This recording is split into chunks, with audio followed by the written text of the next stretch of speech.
They were prisoners. They had no choice, no voice, and no way out.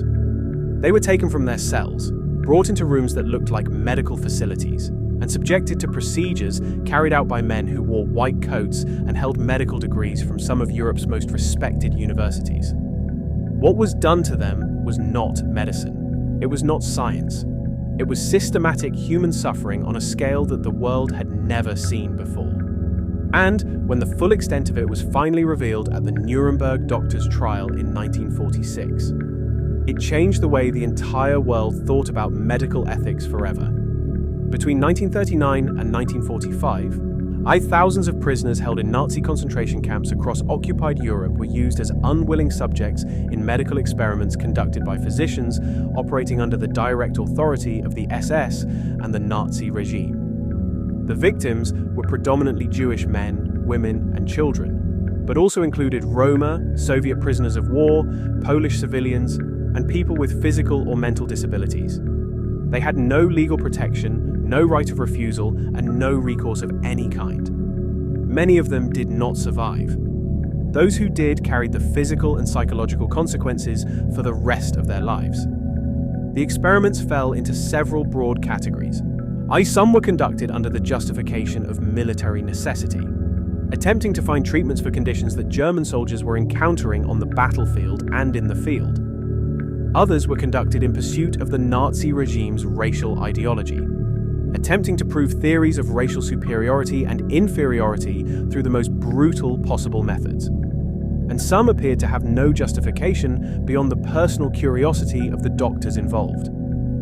At the Dachau concentration camp in Bavaria, prisoners were subjected to high-altitude experiments conducted by Dr. Sigmund Rasche on behalf of the German Air Force.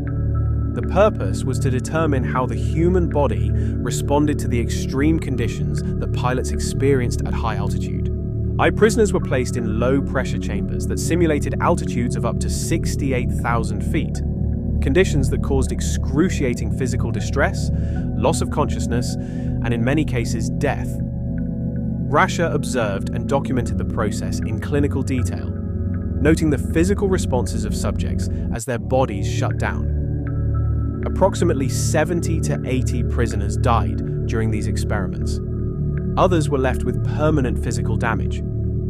At the same facility, Rasche also conducted freezing experiments, again justified as research into the treatment of hypothermia in German soldiers. Prisoners were immersed in tanks of ice water for hours at a time, or left outside in freezing temperatures in winter. Rasche documented how long it took for subjects to lose consciousness, what body temperature corresponded with death, and what methods were most effective for rewarming survivors. Some prisoners were immersed in ice water for up to 3 hours. The majority did not survive. Those who did described suffering that remained with them for the rest of their lives. At Ravensbruck concentration camp, a facility primarily for women, Dr. Karl Gebhardt and a team of physicians conducted wound infection experiments on female prisoners. The majority of them, young Polish women who became known as the Ravensbruck rabbits. Cuts and wounds were deliberately inflicted on the women's legs and then infected with bacteria, dirt, glass, and wood shavings to simulate battlefield wounds. The purpose was to test the effectiveness of sulfonamide drugs in treating wound infections. Many of the women developed severe infections, lost limbs, or died as a result. And those who survived the experiments were then considered a liability. They were witnesses to what had been done to them, and several were scheduled for execution before the end of the war. A group of them survived, protected by other prisoners in the camp who hid them and helped them avoid selection for the gas chambers. After the war, the Ravensbruck rabbits became some of the most important witnesses at the Nuremberg doctors' trial, and their testimony was instrumental in securing convictions against several of the doctors involved.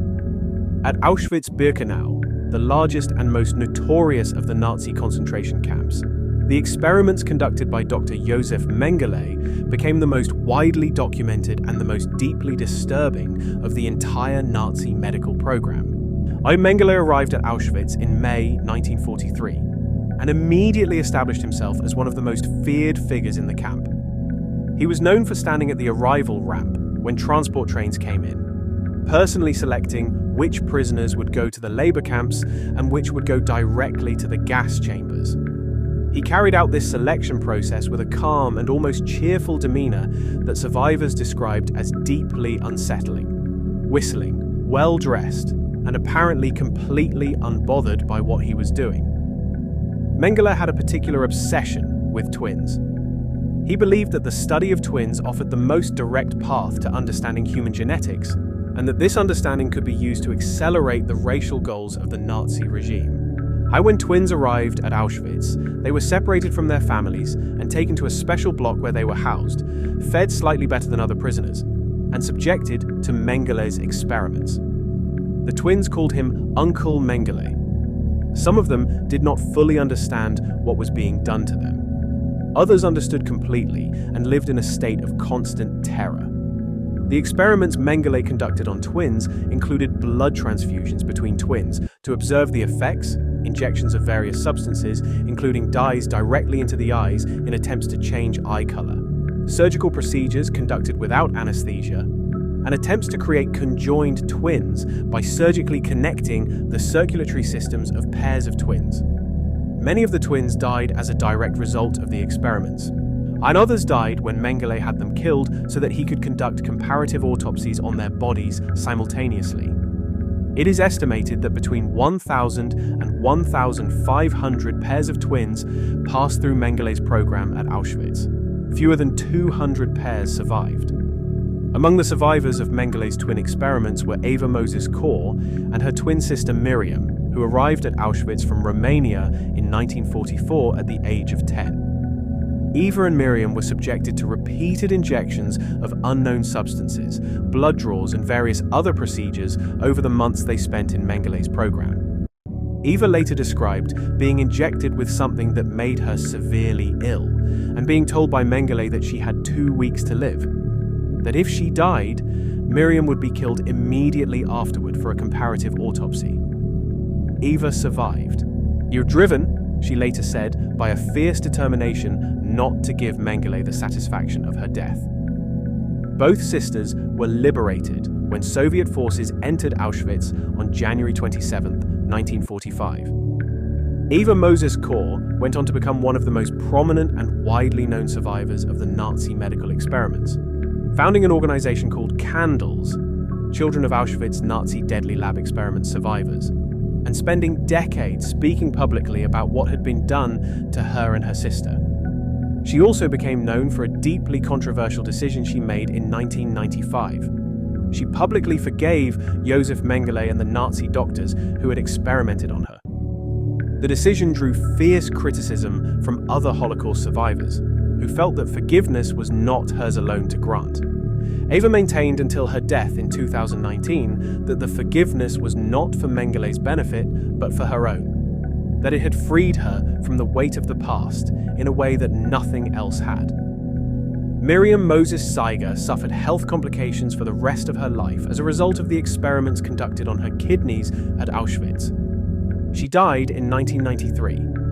Eva donated one of her own kidneys to her sister, but Miriam's damaged kidneys were ultimately unable to support her survival.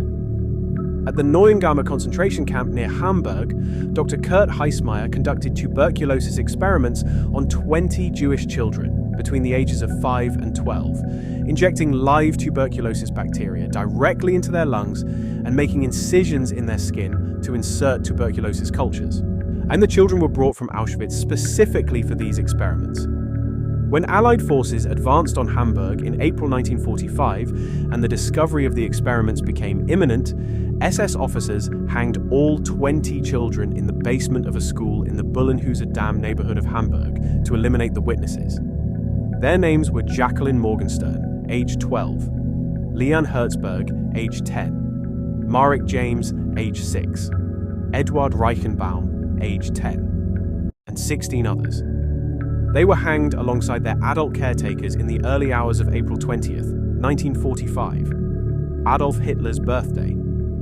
The Nuremberg doctors' trial, which ran from December 1946 to August 1947, was one of the 12 subsequent Nuremberg trials, held in the aftermath of the main Nuremberg trials. 23 defendants stood trial. 20 of them physicians. So the prosecution was led by Telford Taylor, and the evidence presented was extensive, detailed, and deeply disturbing. Survivor testimony, including the accounts of the Ravensbruck rabbits, formed a central part of the prosecution's case. 16 of the 23 defendants were found guilty. 7 were sentenced to death and executed by hanging on June 2, 1948, including Karl Gebhardt, the doctor who had overseen the Ravensbruck wound experiments, and Victor Brack, who had organized the regime's euthanasia program. 9 received prison sentences ranging from 10 years to life imprisonment. 7 were acquitted. Josef Mengele was never brought to trial. He fled Germany after the war, lived briefly in Bavaria under a false name, and eventually made his way to South America, living in Argentina, Paraguay, and then finally Brazil under various assumed identities. He was never extradited. He was never prosecuted. He died on February 7, 1979, when he suffered a stroke while swimming at a beach near Bertioga, Brazil, and drowned. He was 67 years old. His death was not confirmed until 1985, when his remains were exhumed and identified through forensic analysis and later DNA testing in 1992. He died a free man, having never faced justice for anything he had done at Auschwitz. The Nuremberg doctors' trial produced one of the most significant documents in the history of medical ethics, the Nuremberg Code. Established in 1947 as a direct response to the crimes documented during the trial, the Nuremberg Code set out 10 principles governing the ethical conduct of medical research on human subjects. The first and most fundamental of those principles was the absolute requirement for voluntary informed consent from every research subject. It became the foundation for every medical ethics framework that followed, and remains one of the most important documents in the history of medicine. The victims of the Nazi medical experiments numbered in the thousands.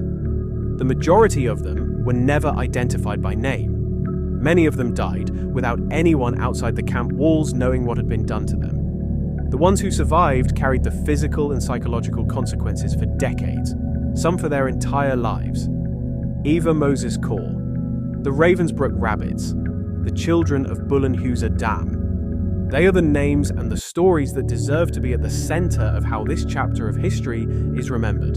And the doctors who carried out these experiments were not monsters in the way that the word is commonly used, meaning something inhuman, something from outside the boundaries of ordinary human experience. They were educated men with university degrees and professional credentials who made deliberate choices to treat human beings as objects. That is perhaps the most important and the most uncomfortable truth of the entire Nazi medical program. It was not carried out by creatures from outside humanity. It was carried out by people who were fully within it.